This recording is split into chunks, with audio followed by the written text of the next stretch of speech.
Hi friends అందరికి అందరు అన్నం తిన్నారా? మేమైతే తింటున్నాం. పాప శివానికి అయితే చేతికి పొక్కులు వచ్చి పాప మనకి అన్నం తినొస్తలేదు. కలిపి తినబుద్ధి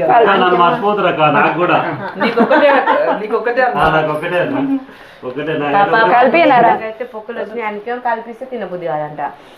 ఆడే కలుపుకొని తింటుండు. దెబ్బ దెబ్బ మింగాల మరి కాలుతున్నట్టే ఉంది. మంట మంతుందంట పాపం. చెయ్యి అయితే సున్నం వేసి అయితే పాపం శివానికి ఒక్కరికే పొక్కులు వచ్చినాయి. కృష్ణకు ఒకటే ఏళ్ళకొచ్చింది. నాకేమో 5 ఏళ్ళకి వచ్చినాయి. 5 ఏళ్ళకి ఎవరికి రాలే మళ్ళీ. నువ్వు చాలా కష్టపడ్డట్టున్నావు రా శివ. అందరికన్నా ఎక్కువ అందుకే వచ్చింది. శివ దాంట్లో నానబెట్టినట్లు అవునా శివ నానబెట్టిన పచ్చడి వేసుకో.